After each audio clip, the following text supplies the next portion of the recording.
do it. Just don't do it. Fuck, man, what is there to think about? Don't fucking do it.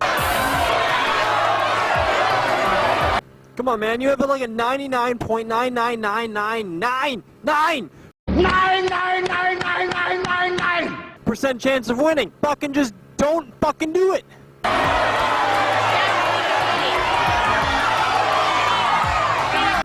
I mean, come on, man, it'd be stupid to accept such a ridiculous amount of money.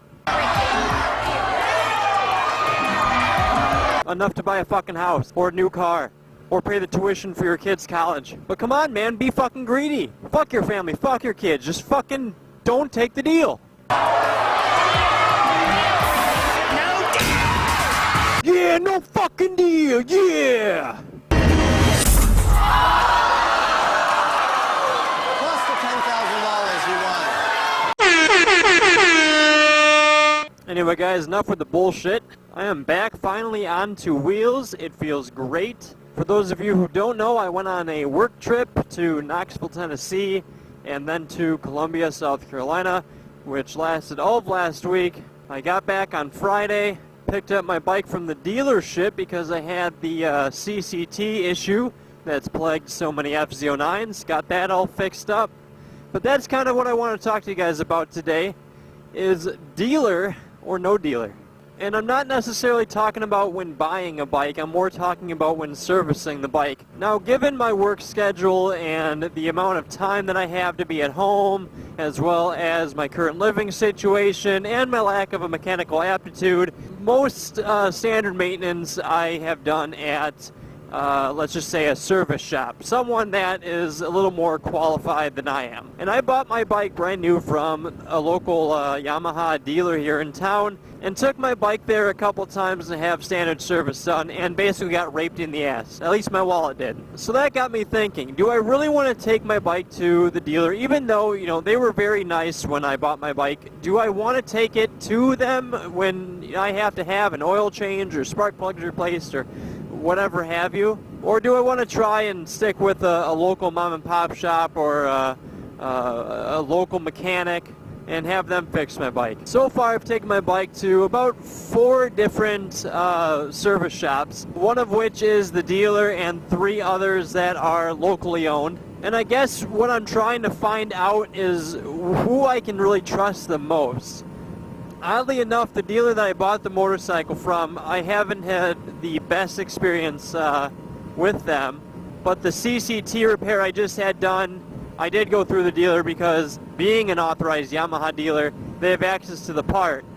But a little background, which I'm not sure if I shared with you guys in previous videos or not, but let's just start from the beginning. When I picked up my bike, there's a handful of mods I actually had the dealer installed because, again, I don't have the mechanical aptitude or the time or the living situation that I can, you know, put a bike on a fucking stand and do it myself. So I had them do it for me.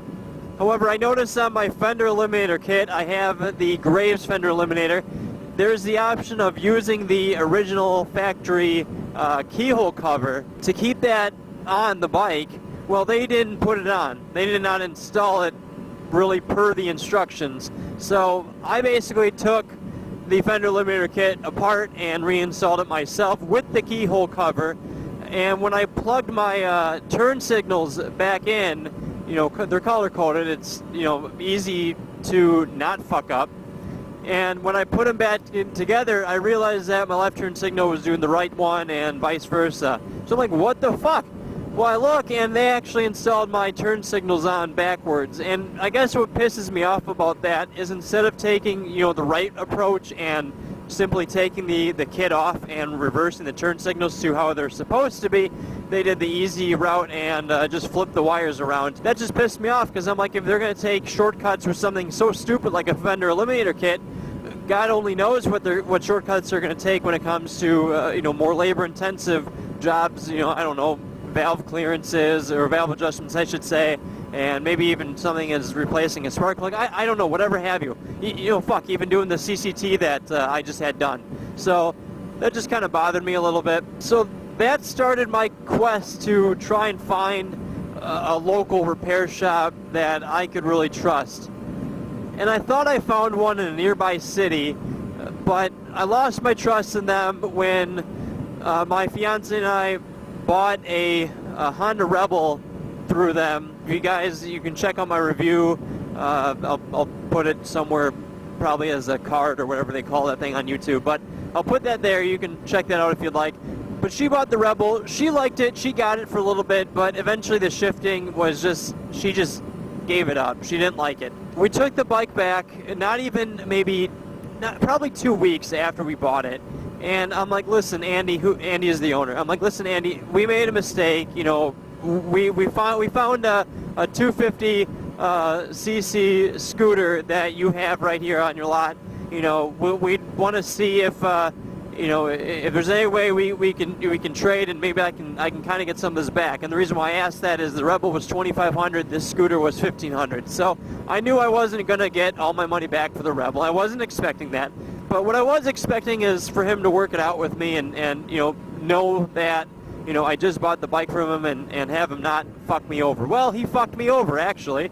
So I ultimately did an even trade and lost a quick $1,000 in 2 weeks. That made me upset, but you know, whatever, it was my mistake for buying the bike and Bree having buyer's remorse and me basically trading it back in. So, you know, my loss. But what really pissed me off is there was a motorcycle jacket that they had for like $60, a women's motorcycle jacket, and I wanted to get that for Bree, and I'm like, you know, listen, Andy, because I've bought, you know, 2 bikes from you. I actually when I got my Pilot Road 4s on this bike, I had it installed there. You know, I'm like, listen, I've been a good customer of yours. You just made a really quick $1,000 off of me in a matter of 2 weeks. Can you throw me a bone? Can you throw in the jacket? He wouldn't fucking budge. And just to me, that just spoke volumes of how he really valued me as a customer. And I'm like, you know what? Forget this. You know, I bought the jacket outright because it was still a good price. And I'm like, you know what? Forget you. I'm not taking my bike there or buying another bike from you again. So, you know, plain and simple. So anyway, my bike is not going back there. There's another repair shop that I take my bike to, but the owner was pretty old, so he ultimately shut down his operation, closed his business up, so I don't go there anymore. So currently I'm taking my bike to a local place here in Oshkosh that specializes in performance bikes, you know, mainly track bikes. So they also do street bikes too, so they've done, you know, worked some suspension stuff on my bike and did an annual tune-up a couple weeks ago. And for the time being, I'm pretty happy with them. So I want to hear from you guys. Let me know in the comment section below if you guys take your bike into a dealer, if you take it into a local run shop, or do you guys do the maintenance yourself? Now, don't get me wrong, I would just wish I could do the maintenance on everything by myself, but like I said, I don't have the time, I don't have the tools, and quite frankly, I don't have the mechanical aptitude to do it. I have a service manual for the bike, which has helped me get through a few things, but, you know, when I don't know, something like a valve adjustment or electrical stuff, that's just way over my head. So let me know what your thoughts are on this.